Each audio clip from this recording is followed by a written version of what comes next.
চট্টগ্রামের সীতাকুণ্ডের কুমিরা নৌঘাট এলাকায় একটি জাহাজ থেকে দুজনের মরদেহ উদ্ধার করা হয়েছে। সকালে ফায়ার সার্ভিসের একটি দল তাদের মরদেহ উদ্ধার করে। ডাকাত দলের হামলায় তাদের মৃত্যু হয় বলে জানায় পুলিশ। নিহতরা হলেন আব্দুল খালেক ও সাইফুল ইসলাম। তারা সীতাকুণ্ডের কুমিরা নৌঘাট এলাকার KR শিপ মেকিং ইয়ার্ডে নাইট গার্ডের চাকরি করতেন। গতকাল একটি ক্র্যাব জাহাজ আনা হয়েছিল কাটিংয়ের জন্য। রাতে একটি ডাকাত দল ওই জাহাজে হামলা করে। এ সময় সাগরে দায়িত্বরত 2 গার্ড প্রতিরোধে এগিয়ে আসলে ডাকাতরা হামলা করে তাদের উপর। এর মধ্যে একজনের মরদেহ খণ্ড বিখণ্ড অবস্থায় উদ্ধার করা হয়। তদন্ত করে প্রকৃত ঘটনা জানা যাবে বলে জানিয়েছে পুলিশ। এ ঘটনায় আরও 2 শ্রমিক আহত হয়েছে। তাদেরকে চট্টগ্রাম মেডিকেল কলেজ হাসপাতালে ভর্তি করা হয়েছে।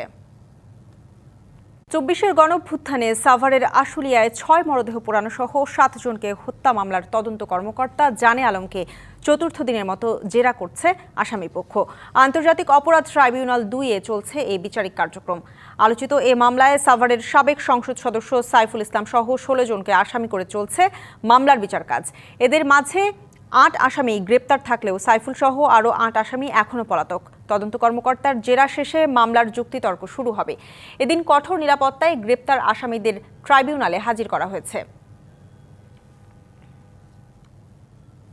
বিপিএল সিলেট পর্বে নিরাপত্তায় কমিয়ে আনা হচ্ছে পুলিশ সদস্যের সংখ্যা।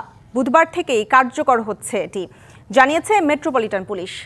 পুলিশ সদস্যের সংখ্যা কমিয়ে বাড়ানো হচ্ছে আনসার সদস্য। নিরাপত্তা ব্যবস্থা আগের মতোই জোরদার থাকবে বলে প্রত্যাশা করছে বিসিবি। গেল 30 December BNP chairperson Begum Khaleda জিয়ার মৃত্যুতে 3 দিনের রাষ্ট্রীয় শোকে বন্ধ ছিল বিপিএল এর ম্যাচ বন্ধ থাকা দিনগুলোর ঘাটতি পুষিয়ে আনতেই চট্টগ্রামের পরিবর্তে সিলেটেই দ্বিতীয় পর্ব মাঠে গড়ানোর ঘোষণা দেয় বিসিবি। সেখানেই বেঁধেছে বিপত্তি। সিলেটে বিপিএল এর দ্বিতীয় পর্বের জন্য নিরাপত্তায় প্রয়োজনীয় সংখ্যক পুলিশ থাকছে না মঙ্গলবার থেকে। আমরা বলেছিলাম যে আমাদের এই পর্বে আমাদের পক্ষে অতিরিক্ত ফোর্স মোতায়েন করা সম্ভব নয়। পরবর্তীতে আমরা জানতে পেরেছি যে আগামী খেলাগুলোতে অধিক সংখ্যক আনসার মোতায়েন এবং কম সংখ্যক পুলিশ মোতায়েনের মাধ্যমে খেলাগুলো অনুষ্ঠিত হবে। নিরাপত্তা ব্যবস্থায় পুলিশ সংখ্যা কমলেও বাড়ানো হচ্ছে আনসার সদস্য। এছাড়া সেনাবাহিনী, বিজিবি, র্যাব সহ আইন শৃঙ্খলা রক্ষায় নিয়োজিত অন্যান্য সংস্থার কর্মকর্তা ও সদস্যরা আগের মতোই তৎপর থাকবেন বলে জানালেন এই বিসিবি কর্তা। এইখানে আনসার হোক পুলিশ হোক, আমাদের কিছু ক্রিটিক্যাল এরিয়াজ আছে, তারপরে কিছু একটু লেস ক্রিটিক্যাল আছে। এটা ওনারা সিকিউরিটিতে যারা এক্সপার্ট তারা এই কাজগুলো করেন এবং সেই অনুযায়ী যতটুকু ওয়েটেজ দরকার যেখানে সেই ওয়েটেজ অনুযায়ী থাকবে। বাট আনসার দিয়ে আমাদের যে স্ট্রেংথ অফ সিকিউরিটি সমান থাকবে, সেটার ওয়েটেজ কমবে না। আসছে 5 জানুয়ারি থেকে 12 জানুয়ারি বিপিএল এর দ্বিতীয় পর্ব শুরু হওয়ার কথা ছিল চট্টগ্রামে। সেই রুটিন অনুযায়ী 3রা জানুয়ারির ম্যাচ পর্যন্ত বিপিএল সিলেট পর্বে নিরাপত্তা দেওয়ার জন্য এসএমপির সাথে কথা হয়েছিল বিসিবির। নানা চ্যালেঞ্জ নিয়ে শুরু হয় Bangladesh premier league cricket BPL এর 12তম আসরের। সেই চ্যালেঞ্জের মধ্যে যোগ হলো আরও একটা। এখন দেখার বিষয়, দর্শক থেকে শুরু করে সব পক্ষের সহযোগিতায় আগামীতে আরও কত ভালো হয় বিপিএল। শান পাপন, ডিবিসি নিউজ, সিলেট। নাইজেরিয়ার নাইজার প্রদেশে এক গ্রামে সশস্ত্র হামলায় কমপক্ষে 30 জন নিহত হয়েছে। স্থানীয় সময় শনিবার কাজুয়ান দাজি গ্রামে এই ঘটনা ঘটে। হামলাকারীরা জঙ্গল থেকে বেরিয়ে এসে স্থানীয় বাজারে আগুন দেয়, দোকান লুটপাট করে এবং বহু মানুষকে অপহরণ করে। সশস্ত্র অপরাধী এসব চক্র স্থানীয়ভাবে ডাকাত হিসেবে পরিচিত। তাদের এসব হামলা ও অপহরণের ঘটনা নাইজেরিয়ায় বহুদিনের সমস্যা। সম্প্রতি দেশের পশ্চিম ও মধ্যাঞ্চলে এ ধরনের হামলার ঘটনা বেড়েছে। এর আগে নভেম্বরে নাইজার প্রদেশের পাপিরি এলাকার সেন্ট মেরিস ক্যাথলিক স্কুল থেকে 250-র বেশি শিক্ষার্থী ও কর্মীকে অপহরণ করা হয়। ভোট বানচালের চেষ্টা করলে কঠোর ব্যবস্থা নেওয়া হবে, আবারও হুঁশিয়ারি করলেন স্বরাষ্ট্র উপদেষ্টা। তিনি বলেন, নির্বাচনী পরিবেশ কোনোভাবেই যাতে নষ্ট না হয় সেজন্য আইন শৃঙ্খলা বাহিনীকে সর্বোচ্চ সতর্কতা ও প্রস্তুতির নির্দেশ দেওয়া হয়েছে। সচিবালয়ে আইন শৃঙ্খলা সংক্রান্ত উপদেষ্টা পরিষদ কমিটির বৈঠক শেষে এসব কথা বলেন তিনি। 7 জানুয়ারির মধ্যে ইনকিলাব মঞ্চের মুখপাত্র ওসমান হাদি হত্যা মামলার অভিযোগপত্র দেয়া হবে বলেও জানান উপদেষ্টা। অপারেশন ডেভিল হান্ট ফেজ 2 এর মাধ্যমে অভিযান চালিয়ে এখন পর্যন্ত সারা দেশে 14,569 জনকে গ্রেপ্তার করা হয়েছে বলেও জানান স্বরাষ্ট্র উপদেষ্টা। আসন্ন নির্বাচনকে কেন্দ্র করে আইন শৃঙ্খলা পরিস্থিতি যেন কোনোভাবেই বিঘ্নিত না হয় সেই বিষয়ে আমরা সর্বোচ্চ গুরুত্ব আরোপ করছি। শরীফ ওসমান বিন হাদি হত্যাকাণ্ডের ঘটনায় দায়েরকৃত মামলার শীঘ্রই চূড়ান্ত চার্জশিট দেওয়া হবে। ইতিমধ্যে এই ঘটনায় 11 জনকে গ্রেপ্তার করা হয়েছে। বেগম খালেদা জিয়া দেশের মানুষ আর গণতন্ত্রের জন্য জীবন উৎসর্গ করেছেন। সেই পথ ধরিয়ে এগিয়ে যাবে বিএনপি। আর জনগণ ঐক্যবদ্ধ থাকলে আগামী জাতীয় নির্বাচনে কোনো বাধাই কাজে আসবে না, এমন মন্তব্য করেছেন বিএনপি নেতারা। দলীয় শোকের শেষ দিনে জিয়া উদ্যানে বেগম জিয়ার কবরে শ্রদ্ধা জানিয়ে এসব কথা বলেন তারা। বিএনপি নেতাকর্মীদের পাশাপাশি কবরে শ্রদ্ধা নিবেদন করেন অসংখ্য সাধারণ মানুষ। সাবেক প্রধানমন্ত্রী অনন্তলোকে যাত্রা করেছেন 30শে ডিসেম্বর। জিয়া উদ্যানে চিরনিদ্রায় শায়িত করা হয়েছে তাকে। তার কবরে প্রতিদিন ছুটে আসছেন শত শত মানুষ। গভীর ভালোবাসা ও শ্রদ্ধা নিবেদন করছেন তারা। সোমবার বেগম খালেদা জিয়ার কবরে শ্রদ্ধা জানাতে আসেন বিএনপির নেতাকর্মী ও সাধারণ মানুষ। পবিত্র কুরআন থেকে পাঠ, দোয়া করেন তারা। বাংলাদেশি জাতীয়তাবাদের বিরুদ্ধে যেই যখন দাঁড়িয়েছে, আমরা দেখেছি তারা দেশের বিরুদ্ধে ষড়যন্ত্র করেই দাঁড়িয়েছে। তো সকল ষড়যন্ত্রের হাত চুরমার করে ভেঙে দেবার জন্য আমরা এখন একত্রিত। বিএনপির নেতারা জানান, সব ধরনের চ্যালেঞ্জ মোকাবেলায় প্রস্তুত বিএনপি। জনগণ ঐক্যবদ্ধ থাকলে আসন্ন জাতীয় নির্বাচনে কোনো বাধাই কাজে আসবে না। আমরা মনে করি এই মৃত্যু আওয়ামী লীগেরও দায় আছে, তারা তার মৃত্যুর কারণ। এখন নির্বাচনে সামনে যদি জনগণ ঐক্যবদ্ধ থাকে, কোনো বাধা হিসেবে আসবে না, থাকবে। এখনো যে সংকট আছে, যে দেশে গণতন্ত্র নাই, মানুষের মৌলিক অধিকার নাই, আজকে স্বাধীনতাকে সুরক্ষিত করতে হলে বিএনপি ছাড়া, যেমন দেশনায়ক তারেক রহমান ছাড়া কোনো বিকল্প নাই। গণতন্ত্রের ইতিহাসে, বাংলাদেশের মানুষের অধিকার প্রতিষ্ঠার ইতিহাসে, বাংলাদেশের মানুষের কথা বলার ইতিহাসে একটি অনন্য নাম দেশনেত্রী বেগম খালেদা জিয়া। দেশ ও গণতন্ত্রের জন্য বেগম খালেদা জিয়া যে অনন্য অবদান রেখে গেছেন, সেই পথ অনুসরণ করবে বিএনপি, জানান দলের নেতারা। Ariful Islam, DBC news, Dhaka. নির্বাচন কমিশন ভবনের রিটার্নিং অফিসারের কার্যালয়ে আছেন সহকর্মী নূপুর মাহমুদ। সরাসরি যুক্ত হচ্ছেন তিনি আমাদের সাথে। নূপুর, মনোনয়ন বাতিল হওয়া প্রার্থীদের আপিল নিয়ে কি জানিয়েছেন নির্বাচন কমিশন, জানাবেন বিস্তারিত। দেখুন, আজকে সকাল 9টার দিক থেকেই কিন্তু আপিল গ্রহণ শুরু হয়েছে নির্বাচন কমিশন থেকে। আমরা এখন পর্যন্ত যুক্ত আছি, আর এখান থেকে আমরা দেখতে পাচ্ছি যে নির্বাচন কমিশন পক্ষ থেকে বলা হয়েছে যে এখন পর্যন্ত ভোটের মাঠ সুন্দর আছে এবং ভোট একটি সুষ্ঠু গ্রহণযোগ্য ভোট হবে, এমনটি কিন্তু আশাবাদী নির্বাচন কমিশন, এমনটি কিন্তু জানিয়েছে। আপনি জানেন যে গতকালকেই কিন্তু এবারে নির্বাচনের যাচাই বাছাইয়ের যে 300টি, তারাও কিন্তু আজকে সকাল থেকেই তাদের আপিল গ্রহণের রয়েছে, তারাও কিন্তু আসছে। আমরা দেখতে পাচ্ছি নির্বাচন কমিশনের পক্ষ থেকে 10টি বুথ ইতিমধ্যে দিয়ে দেওয়া হয়েছে, সেখান থেকেই কিন্তু তারা তাদের প্রার্থীরা আসছেন এবং প্রার্থীদের পক্ষ থেকে যারা আছেন তারা আসছেন, তারা কিন্তু এসে কথা বলছেন এবং তারা জানছেন এবং পরামর্শ নিচ্ছেন কিভাবে এই আসলে এই আপিলটা দায়ের করতে পারবে, সে বিষয়টিও কিন্তু তারা জানার চেষ্টা করছেন। তো আপনাকে যদি একটু আমাদের দর্শকদের জন্য জানিয়ে রাখি, আসলে আপনার মাধ্যমেই আমরা জানাতে চাচ্ছি যে আসলে কিভাবে এই মনোনয়নপত্র আপিল দাখিল করবেন। আসলে আবেদন নির্বাচন কমিশনের সচিবের নিকট নির্ধারিত ফরমেটে দায়ের করতে হবে। এইদিকে আমরা জানি যে আপিল দায়েরকারী মনোনয়নপত্র গ্রহণ বা বাতিলের তারিখ, আপিলের কারণ, সম্মিলিত বিবৃতি এবং মনোনয়নপত্র বাতিল বা গ্রহণ আদেশের যে সত্যায়িত কপি আছে সেটি দাখিল করতে হবে। আসলে আবেদনের জন্য একটি মূল যে কপি আছে সেটি আসলে 7টি কপি দাখিল করতে হবে এবং নির্বাচন কমিশন আবেদনের গ্রহণ সংক্রান্ত কেন্দ্রে স্ব অঞ্চলে নির্ধারিত বুথে জমা দিতে হবে। আপিল আবেদনের 5 জানুয়ারি হতে 9 জানুয়ারির মধ্যে বিকেল 5টার মধ্যেই দাখিল করতে হবে। সেই সাথে কর্তৃপক্ষের সিদ্ধান্ত বা রায়ের কপি প্রাপ্তির জন্য নির্ধারিত ফর্মে আবেদন দাখিল করতে হবে। ফর্মের নমুনা নির্বাচন কমিশনে আপিল দায়ের সংক্রান্ত কেন্দ্রীয় বুথে হতে যে সংগ্রহ করতে হবে সেটি কিন্তু তারা উল্লেখ করে বলে দিয়েছেন। এদিকে যদি আপনাকে আরেকটি বলি যে 10টি বুথ রয়েছে, এই বুথগুলোর নাম্বারিং করে দেওয়া হয়েছে এবং সবগুলোর এক জায়গায় এসে যেমন কেন্দ্রীয় বুথে এসে জমা হবেন।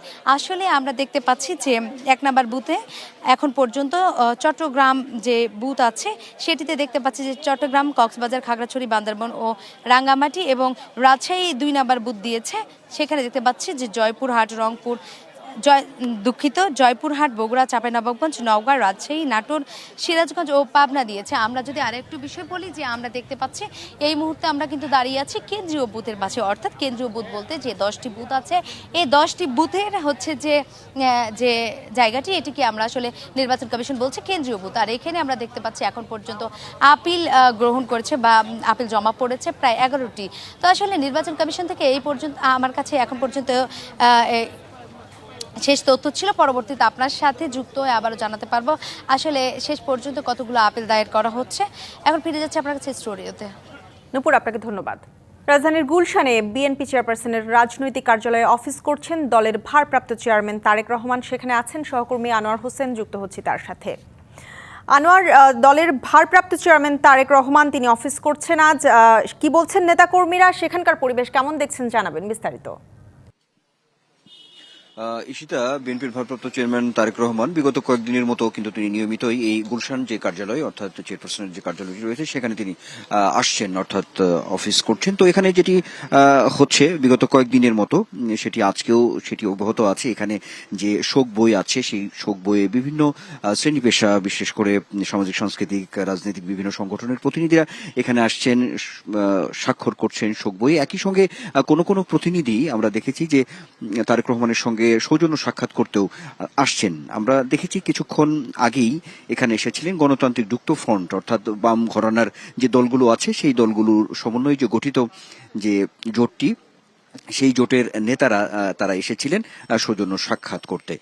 তো সাক্ষাৎ শেষে এই প্রতিনিধি জোটের সমন্বয়ক যিনি ছিলেন বাসদের সাধারণ সম্পাদক বজলুর রশিদ ফিরোজ, তিনি গণমাধ্যমে কথা বলেছেন। তো আমরা দেখেছি যে তারা বলছেন যে এই যে সৌজন্য সাক্ষাৎ, একই সঙ্গে রাজনৈতিক যে সমসাময়িক প্রসঙ্গগুলো আছে এই বিষয়গুলো এখানে আলাপ আলোচনা হয়েছে। আমরা দেখেছি তাদের এই জোটের সমন্বয়কের বরাত দিয়ে যদি বলি তাহলে বলতে হয় যে তারেক রহমান আজকে যে জন্য সাক্ষাৎ সেখানে তিনি সবাইকে সঙ্গে নিয়ে আসলে সামনের দিনে এগিয়ে যাওয়া, অর্থাৎ যে we have a plan by have a প্ল্যানের কথা যে তারেক রহমান বলেছিলেন সেই প্রসঙ্গটিও কিন্তু আজকের এই যে সৌজন্য সাক্ষাৎ সেখানে উঠে এসেছে। তারা বলছেন যে এই বিষয়কে সামনে নিয়েই তারা সামনের দিকে এগিয়ে যেতে চান, এমনটা বলছেন। একই সঙ্গে এই জোটের পক্ষ থেকেও বলা হয়েছে যে সামনে যে নির্বাচন সেই নির্বাচনটা যাতে সুষ্ঠু সুন্দর একটি পরিবেশের মধ্যে দিয়ে একটি নির্বাচন সম্পূর্ণ হয় সেই বিষয়টিও কিন্তু তারা তাগিদের মধ্যে রেখেছেন। সব মিলিয়ে বলা যায় আজকে এই গুলশানে চেয়ারপারসনের রাজনৈতিক কার্যালয়ে বিভিন্ন প্রতিনিধি আসছেন, সামাজিক সাংস্কৃতিক সংগঠনের প্রতিনিধিরা ওইখানে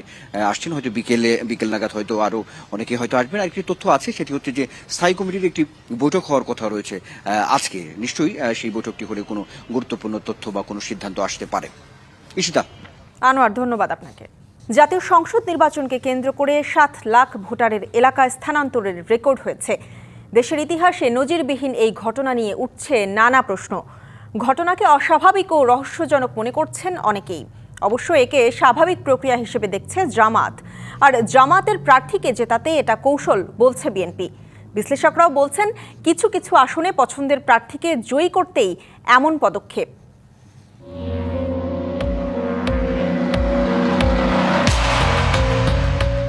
আসছে ত্রয়োদশ জাতীয় সংসদ নির্বাচন। ভোটের হাওয়া গ্রাম থেকে শহরে, চায়ের দোকান কিংবা বন্ধুদের আড্ডা, সর্বত্রই আলোচনার কেন্দ্রে নির্বাচন।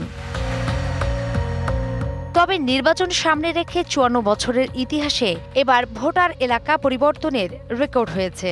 বিপুল ভোটারের এলাকা পরিবর্তনে প্রশ্ন উঠেছে নানা মহলে, যাকে অনেকেই বলছেন অস্বাভাবিক। ইসির দাবি 1 বছরে 3 বার ভোটার তালিকা হালনাগাদের পাশাপাশি অনেকেই পছন্দের প্রার্থীকে ভোট দিতে স্থান পরিবর্তন করে থাকতে পারেন। আর আইনেই ভোটারের এলাকা পরিবর্তনের সুযোগ রয়েছে। জনগণের বিষয়, আমি তো কাজ করেছি, আমার কাছে আপনি আবেদন করেছেন, আমি আপনার আবেদন মঞ্জুর করেছি। আমার কাছে আপনি আবেদন করেছেন, আমি বেশি আবেদন পেলে বেশি আবেদন মঞ্জুর করবো, অল্প আবেদন পেলে অল্প আবেদন মঞ্জুর করবো, আমি আবেদন মঞ্জুর করছি। তবে বিপুল ভোটারের এলাকা পরিবর্তনকে অস্বাভাবিক মনে করছে না জামায়াত। এটা অতীতেও কেউ কেউ করেছেন, বিশেষ উদ্দেশ্যে করেছেন। এ ব্যাপারে সুনির্দিষ্ট কোনো তথ্য এই মুহূর্তে আমার কাছে নেই। সক্ষমতার এটা একটা বিষয় আছে, আইন শৃঙ্খলা বাহিনী বা গোয়েন্দা সংস্থাগুলোকে এগুলো দেখা। এটা যদি উদ্বেগজনক কিছু হয় আপনাদের মাধ্যমে যদি এগুলো আসে তখন আমরা কথা বলতে পারবো। একটি বিশেষ দলের প্রার্থীকে জেতানোর কৌশল বলে মনে করছেন বিএনপি নেতারা। একটা বিশেষ দল তারা তাদের প্রার্থীকে জয়লাভ করানোর জন্য অনেক ভোটার মাইগ্রেট করেছে, সেই এলাকা থেকে তারা মাইগ্রেট করে আর একটি এলাকায় গেছে যাতে তোমার ওই এলাকার প্রার্থী জয়লাভ করতে পারে। এই নির্বাচন বিশ্লেষক মনে করেন এবার বিপুল ভোটারের এলাকা পরিবর্তনে রাজনৈতিক মোটিভ রয়েছে। নতুন করে এক একটা এলাকায় ভোটার হচ্ছে যেখানে মনে করা হচ্ছে যে তাদের আকাঙ্ক্ষিত প্রার্থী সেখানে নির্বাচন থেকে দাঁড়াবে। তাই যদি হয় তাহলে আমি এটা বলবো যে এটা একটা প্রসেস আছে, এনআইডি না ছাড়া তো টাকা ছাড়া তো রেজিস্ট্রেশন হতে পারবে না।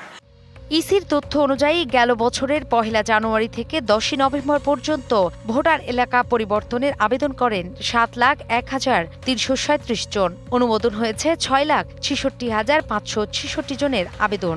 ইসির ১০টি প্রশাসনিক অঞ্চলের মধ্যে ঢাকা অঞ্চলে ভোটার এলাকা পরিবর্তন হয়েছে ৮৬,৮২৫ জন। সর্বশেষ হালনাগাদ অনুযায়ী দেশে ভোটার ১২,৭৬,৯৫,১৮৩ জন। নূপুর মাহমুদ, ডিবিসি নিউজ, ঢাকা।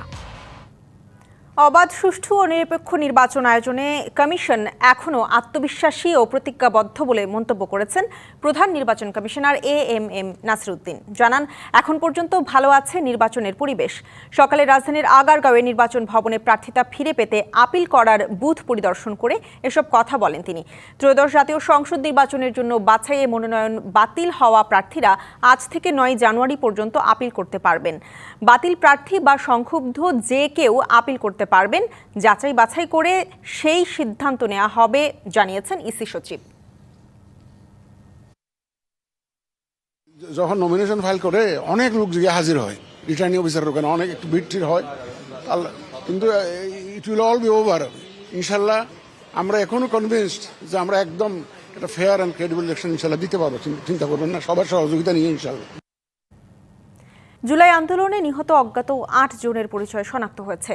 সকালে রাজধানীর রায়ের বাজার কবরস্থানে মরদেহ উত্তোলন, ময়নাতদন্ত এবং ডিএনএ নমুনা পরীক্ষা সংগ্রহের কার্যক্রম থেকে এ তথ্য জানানো হয়।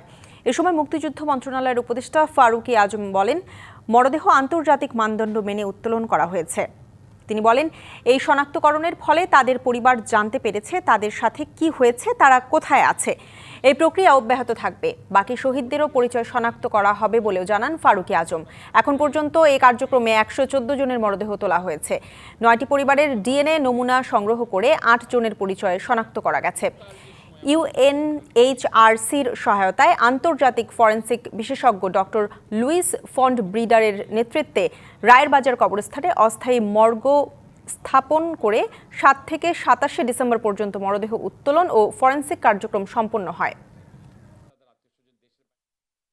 কবর থেকে মোট ১১৪টি মৃতদেহ উত্তোলন, ময়নাতদন্ত এবং ডিএনএ নমুনা সংগ্রহের মতো সংবেদনশীল কাজ অত্যন্ত সততা ও স্বচ্ছতার সাথে সম্পন্ন হয়েছে। আল্লাহর হাজার শুকুর যে আমরা ৮ জনকেই পরিচিতিটি শনাক্ত করতে পেরেছি। আজকে সেই সকল গর্বিত পিতামাতা, তাদের কাছে আমরা তাদের সন্তানদের, তাদের অফস্প্রিংদের এই কবরটিকে বুঝিয়ে দেব এবং তারা জানতে পারবেন যে এখানে তার প্রিয় বুকের ধন এখানে শুয়ে আছেন। নির্ধারিত দামের চেয়ে প্রায় দ্বিগুণ ধরে বিক্রি হচ্ছে ১২ কেজির এলপিজি সিলিন্ডার। ১৩০০ টাকার সিলিন্ডার প্রায় ১,০০০ টাকা বেড়ে বিক্রি হচ্ছে ২২০০ টাকারও বেশি দামে। এতে চরম ভোগান্তিতে গ্রাহকরা। ব্যবসায়ীরা সংকটের কথা বললেও বাস্তবে নভেম্বরের চেয়ে ডিসেম্বরে বেড়েছে এলপিজি আমদানি। জাতীয় ভোক্তা অধিকার সংরক্ষণ অধিদপ্তর বলছে, কৃত্রিম সংকট তৈরি করে ইচ্ছে মতো দাম নিচ্ছে ব্যবসায়ীরা। প্রতি মাসে এলপিজি সিলিন্ডারের দাম নির্ধারণ করে দেয় Bangladesh energy regulatory commission BERC, কিন্তু এর চেয়ে অনেক বেশি দামে বিক্রি করেন ব্যবসায়ীরা। গত কয়েকদিন ধরে যেন নৈরাজ্য চলছে এই খাতে। ১২ কেজি এলপিজি সিলিন্ডারের নির্ধারিত দাম ১৩০৬ টাকা হলেও ক্রেতাদের কিনতে হচ্ছে ২২০০ টাকার বেশি দরে। ৬ দিন আগে ১৩৫০ টাকা দেয়া, ৬ দিন পরে আনছি ১৯৫০ টাকা দেয়া। আজকে আনছি গ্যাস মানে আপনার ২২০০ টাকা নিচে আর কি। এটা তারা নিজেরা সিন্ডিকেট করে বেশি পয়সা কামাবে, কোটি কোটি টাকার ইনকাম করবে, এইটাই তো। বিদ্যুৎ ও জ্বালানি মন্ত্রণালয়ের তথ্য বলছে, নভেম্বরের চেয়ে ডিসেম্বরে এলপিজি আমদানি বেড়েছে। নভেম্বরে এলপিজি আমদানির পরিমাণ ছিল ১,০৫,০০০ মেট্রিক টন, আর ডিসেম্বরে আমদানি বেড়ে হয় ১,২৭,০০০ মেট্রিক টন। জাতীয় ভোক্তা অধিকার সংরক্ষণ অধিদপ্তর বলছে কৃত্রিম সংকট তৈরি করে ফায়দা লুটছে ব্যবসায়ীরা। গ্যাস সিলিন্ডারের দামটা যেহেতু সরকার নির্ধারণ করে দেয়, সেক্ষেত্রে নির্ধারিত দামের থেকে বেশি দাম নেওয়াটা অযৌক্তিক এবং অনৈতিক। সরবরাহ কমের সাথে সিলিন্ডারের ক্ষেত্রে দামের কোনো সম্পর্ক নেই। দাম যেটা সরকার নির্ধারণ করছে এই দামে বিক্রি করতে হবে। এর থেকে বেশি দাম নিলে ভোক্তা অধিকার সংরক্ষণ অধিদপ্তর আইন অনুযায়ী ব্যবস্থা নিচ্ছে। অভিযোগ উড়িয়ে দিয়ে ব্যবসায়ীদের দাবি, অন্যায়ভাবে অভিযান পরিচালনা করছে ভোক্তা অধিকার। আমি যদি একটা 2টা গ্যাস 4টা গ্যাস পাই, এটা যদি একটু অতিরিক্ত দামে না বিক্রি করি, আমি তো আমার খরচও পোষাইতে পারবো না এবং কাস্টমারও চাচ্ছে, তাই বলে আমি দিচ্ছি। উনি কাস্টমারকে বলুক, কাস্টমার যেন অতিরিক্ত প্রাইজে না নেয়। তারপরেও যদি আমাদেরকে মামলা করে, আমরা ব্যবসা বন্ধ করে দেওয়া ছাড়া আমাদের কোনো লক্ষণ নাই। পরিস্থিতি স্বাভাবিক করতে ভোক্তা অধিকার সংরক্ষণ অধিদপ্তরের পাশাপাশি জেলা উপজেলা প্রশাসনকে ভ্রাম্যমাণ আদালত পরিচালনার নির্দেশ দিয়েছে বিদ্যুৎ, জ্বালানি ও খনিজ সম্পদ মন্ত্রণালয়। Yusuf Rana, DBC news, Dhaka. ICU, যেখানে জীবন মৃত্যুর লড়াই, কিন্তু সেখানেই বিপদ যেন এখন সবচেয়ে গভীর। ওষুধ আছে কিন্তু কার্যকারিতা নেই। দেশের আইসিইউতে ভর্তি প্রায় অর্ধেক রোগীর শরীরে অ্যান্টিবায়োটিক কাজ না করাকে বড় স্বাস্থ্য ঝুঁকি হিসেবে চিহ্নিত করেছেন জনস্বাস্থ্য বিশেষজ্ঞরা। অকার্যকর ও অযৌক্তিক অ্যান্টিবায়োটিক ব্যবহারের লাগাম না টানলে পরিস্থিতি আরও ভয়াবহ হবে। অ্যান্টিবায়োটিক রেজিস্ট্যান্সের নীরব সংকট নিয়ে তাহসিনা জেসির 2 পর্বের প্রতিবেদনের প্রথম পর্ব। আইসিইউ, যেখানে প্রতিটি মুহূর্তে জীবন বাঁচানোর চেষ্টা চলে, কিন্তু এখানেই সবচেয়ে বড় চিকিৎসা সংকটের মুখে দেশ। সরকারের রোগতত্ত্ব, রোগ নিয়ন্ত্রণ ও গবেষণা প্রতিষ্ঠানের সবশেষ তথ্য বলছে, দেশের আইসিইউতে ভর্তি 41% রোগী আক্রান্ত অ্যান্টিবায়োটিক রেজিস্ট্যান্সে, অর্থাৎ প্রয়োজনীয় ওষুধ থাকলেও তা আর কার্যকর হচ্ছে না। তো একটা 500 বেডের হসপিটাল, সে তো 1200, 1500, 2000 পেশেন্ট থাকে। তখন আপনার ওই পেশেন্ট প্লাস পেশেন্টের অ্যাটেন্ডেন্ট মিলে একটা ভয়াবহ অবস্থা হয়। তো সেক্ষেত্রে আপনার ইনফেকশন প্রিভেনশন যদি করতে না পারি, তখন কিন্তু ওই যে হসপিটালে আপনারা জানেন যে জীবাণুগুলি আরও রোগ প্রতিরোধী থাকে, তখন কিন্তু ওইটা ছড়ায় যায়। অ্যান্টিবায়োটিক কাজ না করার অন্যতম প্রধান কারণ সুপারবাগ। এটি অ্যান্টিবায়োটিক প্রতিরোধী জীবাণু। অপরিচ্ছন্ন পরিবেশে ব্যাকটেরিয়া, ভাইরাস, ছত্রাক বা পরজীবীর মতো অণুজীবগুলো শক্তিশালী হয়ে অ্যান্টিবায়োটিক প্রতিরোধী হয়ে ওঠে। যখন সুপারবাগ শক্তিশালী হয়ে ওঠে, তখন অকার্যকর হয়ে পড়ে বেশ কিছু অ্যান্টিবায়োটিক। বাংলাদেশ মেডিকেল বিশ্ববিদ্যালয়ের মাইক্রোবায়োলজি ও ইমিউনোলজি বিভাগের উদ্যোগে গত 1 বছরে 46,279 রোগীর নমুনা বিশ্লেষণে উঠে আসে প্রথম স্তর বা দ্বিতীয় স্তরের বহু অ্যান্টিবায়োটিক অকার্যকর হয়ে পড়েছে। ঠান্ডা, জ্বর, কাশি, সেগুলো ভাইরাল ইনফেকশন দিয়ে হচ্ছে, সেই ক্ষেত্রে অ্যান্টিবায়োটিকের কোনো রোল নাই, কিন্তু সেই ক্ষেত্রেও আমরা অ্যান্টিবায়োটিক ইউজ করতেছি। ফার্স্ট লাইন অ্যান্টিবায়োটিক হিসাবে ইউজ করা হয়, সেই ওষুধগুলোর কার্যক্ষমতা কমে যাচ্ছে। আগে হয়তো ট্রাইমিথোপ্রিন, অ্যামোক্সিসিলিন, সিপ্রোফ্লক্সাসিন, এই ওষুধগুলো কাজ করতো, কিন্তু এখন সেগুলো কাজের হার একেবারেই কম।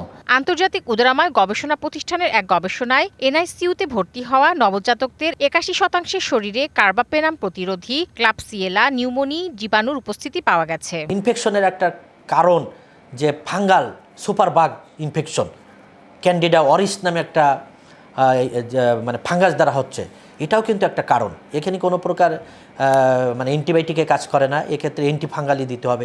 এমন পরিস্থিতিতে অনেক রোগের চিকিৎসায় অসম্ভব হয়ে পড়েছে।